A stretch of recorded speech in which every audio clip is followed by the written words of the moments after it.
Selamat malam Ibu. Baik Ibu, nama saya Justina Helmina Hadun. Saya berasal dari kelas 2020.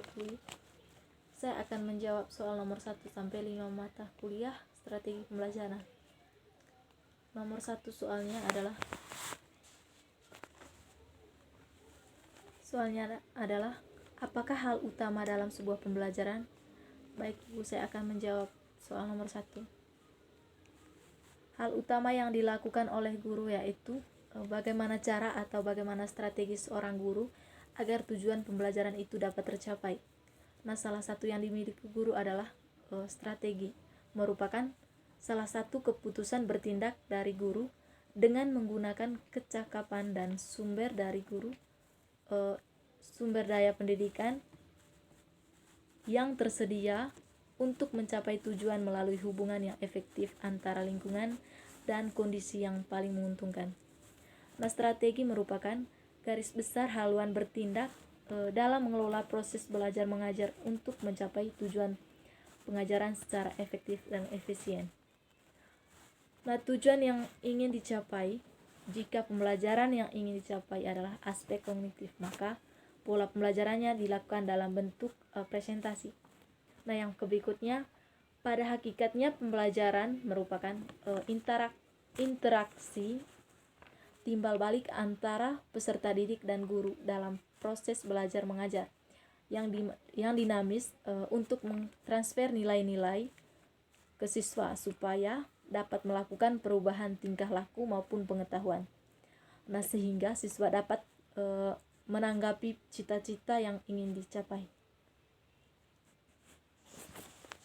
Baik Ibu, sekian jawaban soal nomor 1. Baik Ibu, saya akan menjawabkan soal nomor 2. Nah, pada hakikatnya, hakikat belajar mengajar adalah suatu proses, yaitu proses mengatur, mengorganisasi lingkungan yang ada di sekitar anak didik, sehingga dapat menumbuhkan dan mendorong anak didik dalam melakukan proses belajar yang sesungguhnya. Dan proses belajar mengajar juga adalah memberikan bimbingan kepada anak didik dalam melakukan proses belajarnya. Yang berikutnya, klasifikasi strategi belajar mengajar. Nah, pengklasifikasian yang dimaksud untuk digunakan sebagai kerangka acuan guna memahami dan memilih secara lebih tepat serta menggunakannya secara efektif dalam penciptaan sistem lingkungan belajar mengajar. Nah, ditinjau dari segi peraturan guru, dari segi hubungan antara guru dengan siswa, dan juga dari segi siswa. Nah, sekian jawaban soal nomor 2. Selanjutnya saya akan membacakan soal nomor 3. Nomor 3, sebut dan jelaskan kembali macam-macam strategi pembelajaran. Baik Ibu, saya akan menjawabkan soal nomor 3. Yang pertama itu, strategi discovery learning adalah teori belajar yang didefinisikan sebagai proses pembelajaran yang terjadi bila pelajar tidak disajikan dengan pelajaran dalam bentuk fatalnya, tetapi diharapkan mengorganisasi sendiri. Yang berikutnya, strategi inquiry atau learning didefinisikan sebagai pembelajaran yang mempersiapkan situasi bagi anak untuk melakukan eksperimen sendiri. Dalam arti luas, ingin melihat apa yang terjadi, ingin melakukan sesuatu, ingin menggunakan simbol-simbol dan mencari jawaban atas pertanyaan sendiri. Nah, menghubungkan penemuan yang satu dengan penemuan yang lain, membandingkan apa yang ditemukan dengan apa yang ditemukan orang lain. Yang berikutnya, strategi problem based learning adalah metode pengajaran yang bercirikan adanya permasalahan nyata sebagai konteks untuk para peserta didik belajar, berpikir kritis, dan keterampilan memecahkan masalah dan memperoleh pengetahuan. Yang berikutnya, strategi project based learning adalah pembelajaran yang menggunakan proyek atau kegiatan sebagai media. Nah, peserta didik melakukan eksplorasi, penilaian, interpretasi, sintesis, dan informasi untuk menghasilkan berbagai bentuk hasil belajar. Di sini, pendidik diharapkan mampu mengedepankan kreativitas siswa dalam menyelesaikan masalah di lapangan, dan mereka harus bisa menjadi profesional dalam memecahkannya. Nah, yang berikutnya strategi sintesifik. Nah, adalah proses pembelajaran yang dirancang sedemikian rupa agar peserta didik secara aktif mengkonstruk konsep, hukum atau prinsip melalui tahapan-tahapan mengamati atau untuk mengidentifikasi atau menemukan masalah, merumuskan masalah, mengajukan atau merumuskan hipotesis, mengumpulkan data dengan berbagai teknik, menganalisis data, menarik kesimpulan, dan mengkomunikasikan konsep, hukum atau prinsip yang ditemukan. Nah, sekian jawaban dari nomor 3. Selanjutnya saya akan membacakan soal nomor 4. Jelaskan perbedaan ketiga pendekatan yang dijelaskan dalam video. Baik, Ibu, saya akan menjawabnya. Yang pertama, inquiry, discovery, narrative. Dalam sistem belajar mengajar menggunakan pendekatan ini, guru menyajikan bahan atau materi pelajaran tidak dalam bentuk yang final atau hasil akhir, tapi para siswa atau peserta didik diberi kesempatan untuk mencari dan menemukan sendiri dengan menggunakan teknik pendekatan masalah, pemecahan masalah. Yang kedua,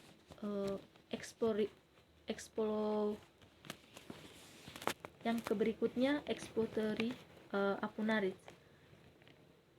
Konsepnya, pendekatan expository menekankan pada penyampaian informasi yang disampaikan sumber belajar kepada warga belajar. Artinya, melalui pendekatan ini, guru dapat menyampaikan materi secara sampai tuntas. Nah, yang berikutnya, pendekatan expository lebih tepat digunakan apabila jenis bahan belajar yang bersifat informatif, yaitu berupa konsep-konsep dan prinsip dasar yang perlu dipahami siswa secara pasti. Yang berikutnya, pendekatan ini juga tepat digunakan apabila jumlah warga belajar dalam kegiatan belajar itu relatif banyak. Dan yang berikutnya, dalam pendekatan expository, proses belajar mengajar dilakukan dengan jalan guru menyajikan bahan atau materi pelajaran dalam bentuk yang telah dipersiapkan secara rapi, sistematik, dan lengkap, sehingga para siswa tinggal menyimak dan mencermatinya saja secara tertib dan teratur. Yang berikutnya, dalam penyajiannya, guru bisa menggunakan media audiovisual atau bisa juga dengan menyuruh siswa membaca buku wajib atau bacaan lain atau referensi. Kemudian, siswa diberi tugas untuk membuat laporan. Jadi siswa sudah diberitahu atau diberi penjelasan dan petunjuk agar mengerti, menanggapi atau berbuat sesuatu. Yang ketiga, mystery learning apunarit. Nah, pendekatan belajar mengajar dengan menitik beratkan pada penguasaan materi atau bahan pelajaran secara tuntas atau belajar tuntas pada seorang siswa. Baik, sekian jawaban soal nomor 3. Sekian jawaban dari nomor 4. Selanjutnya saya akan membacakan soal nomor 5. Sebut dan jelaskan kembali 11 jenis metode pembelajaran. Baik, Ibu, saya akan menjawabnya. Yang pertama, metode ceramah. Metode ceramah adalah salah satu metode pembelajaran yang bersifat konvensional karena guru menyampaikan materi kepada siswa secara lisan. dan sejak dahulu hingga sekarang, metode ini memang dianggap sebagai yang paling praktis dan ekonomis. Namun, seorang guru harus bisa menggunakan metode ceramah secara menarik atau para siswa tidak cepat bosan. Yang kedua, metode diskusi. Nah, sesuai dengan namanya, metode ini selalu mengutamakan aktivitas diskusi yang melibatkan para siswa untuk belajar memecahkan masalah. Penerapan metode diskusi biasanya dilakukan dengan membuat sekelompok diskusi yang bertugas membahas sebuah masalah. Nah, yang ketiga, metode demonstrasi. Nah, metode demonstrasi ini merupakan metode pembelajaran yang dilakukan dengan cara praktikum agar siswa bisa melihat dan mempraktikkan secara langsung materi yang sedang dipelajari, yaitu metode demonstrasi. Nah, memang lebih menarik serta membuat siswa lebih fokus pada materi pelajaran. Yang keempat, metode ceramah plus. Metode ini sebetulnya mirip metode ceramah pada umumnya, tetapi untuk metode ceramah biasanya disertai metode lainnya saat menyampaikan materi seperti diskusi, tanya jawab, demonstrasi, dan latihan atau feedback antara pengajar dan murid. Nah, yang kelima, metode resitasi. Metode resitasi biasanya mengharuskan siswa membuat sebuah resume tentang materi yang telah disampaikan atau disampaikan oleh guru, di mana resume ditulis pada kertas menggunakan kata-kata dari diri siswa masing-masing. Nah, yang keenam itu metode eksperimen. Metode eksperimen dilakukan melalui kegiatan pencobaan atau praktikum di laboratorium agar siswa bisa melihat secara langsung materi pelajaran yang sedang disampaikan. Biasanya dapat berupa ilmu, pengetahuan alam, atau sains dan sebagainya. Yang ketujuh, metode karya wisata.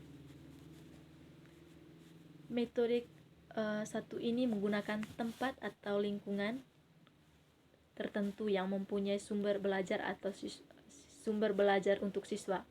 Namun, penerapan metode ini perlu memperoleh pengawasan secara langsung dari guru, misalnya museum atau alam. Yang